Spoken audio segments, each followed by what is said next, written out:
શ્રી ગણેશાય નમઃ. મિત્રો, તમારું સ્વાગત છે આપણી યુટ્યુબ ચેનલ રાધાકૃષ્ણ ભક્તિધારામાં. આજે આપણે જાણીશું અયોધ્યાથી આમંત્રણમાં મળેલા અક્ષતનું શું કરવું, 5 દીવાનો ઉપાય કેવી રીતે કરવું, દીવા ક્યાં પ્રગટાવવા, દીવાઓમાં વાટ કેવી કરવી, ગોળ કે લાંબી, તે જાણીશું. તો ચાલો શરૂ કરીએ. અયોધ્યામાં રામ જન્મભૂમિ પર રામ મંદિરનું નિર્માણ કરવામાં આવી રહ્યું છે, જ્યાં 22 જાન્યુઆરી 2024ના રોજ રામલલ્લાની મૂર્તિની પ્રાણ પ્રતિષ્ઠા કરવામાં આવશે. માત્ર સ્થાનિક લોકો જ નહીં, પરંતુ વિશ્વભરના લોકો આ દિવસની ઉજવણી કરશે. તેઓ તેની આતુરતાથી રાહ જોઈ રહ્યા છે અને તેના સાક્ષી બનવા માટે અયોધ્યા શહેરમાં પહોંચી રહ્યા છે. આ દિવસને તહેવારની જેમ ઉજવવા માટે દેશભરમાં તૈયારીઓ કરવામાં આવી રહી છે, જેના માટે દરેક ગામ, શેરી અને ઘરમાં ઉજવણી કરવામાં આવી રહી છે. રામ ભક્તો તે માટે ઘરે ઘરે જઈને આમંત્રણ આપી રહ્યા છે. આ આમંત્રણમાં અક્ષત એટલે કે ચોખાનો ઉપયોગ કરવામાં આવી રહ્યો છે, જે ખૂબ જ જૂની ભારતીય પરંપરા છે. ચાલો જાણીએ કે અક્ષત શું છે. અયોધ્યાના રામ મંદિરનું નિર્માણ કાર્ય તેજ ગતિએ ચાલી રહ્યું છે. બીજી તરફ રામલલ્લાની મૂર્તિના પ્રાણ પ્રતિષ્ઠા સમારોહની તૈયારીઓ ચાલી રહી છે.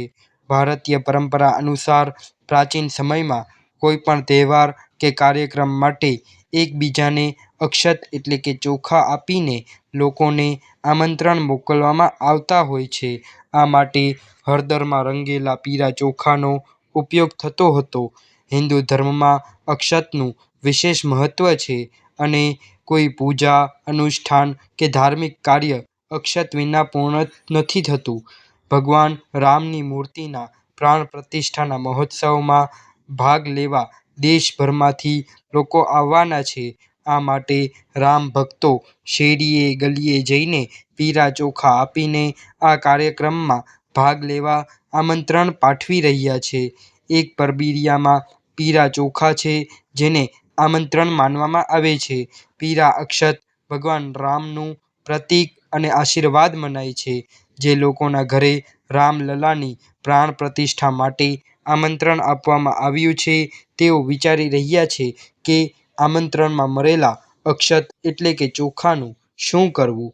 તો ધાર્મિક દ્રષ્ટિકોણથી તેનું વિશેષ મહત્વ છે અને પૂજા માટે તેનો ઉપયોગ મુખ્યત્વે પાઠવામાં આવે છે. તિલકમાં તેનો ઉપયોગ કરવામાં આવે છે. તેથી જો તમે આમંત્રણમાં આવતા અક્ષતને તમારા ઘરની તિજોરીમાં રાખશો તો ક્યારેય ધનની કમી નહીં આવે. આ અક્ષતને તમે મંદિરમાં પૂજા કે પાઠ કરવા માટે પણ રાખી શકો છો. તિલક લગાવતી વખતે આ અક્ષતનો ઉપયોગ કરો, જે સીધો ભગવાનનો આશીર્વાદ માનવામાં આવે છે. તમે રસોડામાં પણ અક્ષતને મૂકી શકો છો, જેનાથી ભગવાન શ્રી રામના આશીર્વાદ કાયમ બન્યા રહે. ધાર્મિક માન્યતાઓ અનુસાર ચોખાનો ઉપયોગ કોઈપણ પૂજામાં અવશ્ય કરવામાં આવે છે. હિન્દુ ધર્મમાં જો કોઈ ધાર્મિક કાર્ય દરમિયાન તિલક કરવામાં આવે તો તેમાં ચોખા પણ લગાવવામાં આવે છે. કહેવાય છે કે પીળા ચોખાનો ઉપયોગ કરવાથી દેવી દેવતાઓ જલ્દી પ્રસન્ન થઈ જાય છે. તેથી રામલલ્લાની પ્રાણ પ્રતિષ્ઠાના શુભ અવસર પર આમંત્રણ પત્રની સાથે પીળા ચોખા પણ આપવામાં આવે છે. એવું માનવામાં આવે છે કે પીળા ચોખા કોઈપણ શુભ કાર્યમાં ચોક્કસપણે સફળતા અપાવે છે. તેથી રામલલ્લાની પ્રાણ પ્રતિષ્ઠાના શુભ અવસરે પણ અક્ષત એટલે કે પીળા ચોખા આપવામાં આવી રહ્યા છે. તેનો ઉપયોગ કરવામાં આવી રહ્યો છે. વિશ્વના રામ ભક્તોને વિનંતી કરવામાં આવે છે કે તેઓ 22 જાન્યુઆરીના દિવસે સવારે 11 થી બપોરના 1 વાગ્યાની વચ્ચે તેમના ગામ, મહોલ્લા, કોલોનીમાં સ્થિત કોઈપણ મંદિરમાં પાડોશમાંથી રામ ભક્તોને એકત્રિત કરે અને પ્રાણ પ્રતિષ્ઠા નિહાળે અને ભજન કીર્તન કરે. ટેલિવિઝન કે કોઈપણ પડદા પર LED સ્ક્રીન લગાવીને સમાજને અયોધ્યાનું લાઈવ પ્રસારણ બતાવે. અભિષેક કરો, શંખનાદ કરો, આરતી કરો, પ્રસાદ વહેંચો. રામ ભક્તો ઘરે ઘરે પીળા ચોખા જ નથી આપતા, પરંતુ મિત્રો, તેઓ એક આમંત્રણ પત્ર પણ આપી રહ્યા છે, જેમાં લખ્યું છે કે તમે અને તમારો પરિવાર અયોધ્યામાં આવો અને ભગવાન શ્રી રામના આશીર્વાદ મેળવો. જે રામ ભક્તો કોઈ કારણસર આવી શકતા નથી, તેમના માટે પણ લખ્યું છે. તેઓ જ્યાં પણ હોય તેમના ઘરની સામે દીવો પ્રગટાવો. સાંજના સમયે દિવાળીના દિવસે જે રીતે દરેક વ્યક્તિ દીવો પ્રગટાવીને રોશનીનો પર્વ ઉજવે છે, તેવી રીતે આ દિવસની ઉજવણી કરવા અપીલ કરવામાં આવી રહી છે. ચોખા શુક્ર ગ્રહનું પ્રતિનિધિત્વ કરે છે, તેથી વ્યક્તિને શરીર, કીર્તિ, લક્ષ્મી અને તમામ ભૌતિક સુખ સુવિધાઓ મળે છે. શુક્ર ગ્રહથી તેના લાભ મેળવવા માટે ચોખા છે. તમારે તેના લાલ રેશમી કપડામાં બાંધીને તમારી તિજોરીમાં રાખવા જોઈએ. આવું કરવાથી મંગળવારના દિવસે બંને ચંદ્ર સક્રિય થઈ જશે અને લક્ષ્મી યોગ બનશે. તેનાથી સુખ પ્રાપ્ત થશે. ઘરમાં રામ મંદિરમાંથી મળેલા ચોખાનું ઘણું મહત્વ છે, તેથી રામલલાના પ્રાણ પ્રતિષ્ઠાના દિવસે આ ચોખામાંથી ખીર બનાવી શકાય છે. ત્યારબાદ આ ખીરને પ્રસાદ તરીકે પરિવાર સાથે લો. આમ કરવાથી ઘરમાં સમૃદ્ધિ આવશે. શ્રી રામ મંદિરથી આવેલા ચોખાનું શું કરવું? રામલલાના મંદિરેથી આવેલા ચોખાનું વિશેષ મહત્વ છે. તેને શુભતાનું પ્રતીક પણ માનવામાં આવે છે. તેથી જ્યારે પણ તમે કોઈ શુભ કાર્ય માટે ઘરની બહાર નીકળો છો, તો તમે આ ચોખાને તિલકના રૂપમાં તમારા કપાળ પર પણ લગાવી શકો છો. આમ કરવાથી કોઈ પણ કામ સરળતાથી થઈ શકે છે. જો તમને રામલલાના પ્રાણ પ્રતિષ્ઠા માટેના આમંત્રણના અક્ષત મળી ગયા હોય અને તેનું શું કરવું તે વિચારી રહ્યા છો, તો ચાલો તમને જણાવી દઈએ કે જે લોકોના લગ્ન હાલમાં જ થશે, તેમની કન્યા આ ચોખાને તેની પ્રથમ રસોઈમાં બનાવી શકે છે. આમ કરવાથી ઘરમાં સુખ શાંતિ રહે છે અને ઘરમાં સંપ જળવાઈ રહે છે. ધાર્મિક દ્રષ્ટિએ અક્ષતનું વિશેષ મહત્વ છે, તેથી આ ચોખાનો પૂજામાં ઉપયોગ કરવામાં આવે છે. આ ઉપરાંત જે છોકરીઓના તાજેતરમાં લગ્ન થયા છે, તેના પતિ તેને સૌભાગ્ય રૂપે રામ મંદિરથી લાવેલા ચોખા સાથે કન્યાદાન આપી શકે છે. આમ કરવાથી દીકરી જ્યાં જશે તે ઘરમાં આશીર્વાદ મળવા લાગશે. આ અભિયાનમાં વિશ્વ હિન્દુ પરિષદ દ્વારા દરેક ગામની વસાહતમાં પહોંચી અયોધ્યામાં શ્રી રામલલાની મૂર્તિની પ્રાણ પ્રતિષ્ઠાના શુભ અવસર પર પીળા ચોખા આપીને દરેક હિન્દુઓને અયોધ્યા પહોંચવાનું આમંત્રણ આપવાની જવાબદારી ઉપાડી છે.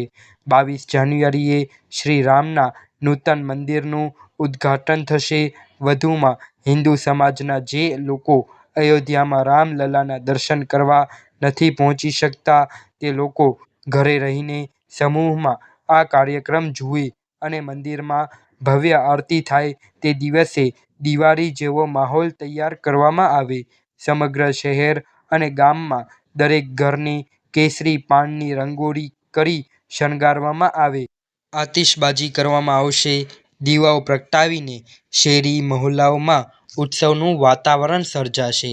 પ્રાણ પ્રતિષ્ઠા પછી જે ભગવાનની મૂર્તિની સ્થાપના કરવામાં આવશે, તેનો ફોટો લેવામાં આવશે અને ફોટો પ્રિન્ટ કરાવવામાં આવશે અને તે ફોટો અયોધ્યા આવતા દરેક દર્શનાર્થીઓને પ્રસાદ સાથે આપવામાં આવશે, જેથી 1-2 વર્ષમાં તે ફોટો ઘર ઘરમાં પહોંચી જાય. મહામંડલેશ્વર સ્વામી રામ ગોપાલ દાસે સમજાવ્યું કે ભગવાન સાથેનો આપણો સંબંધ શાશ્વત છે.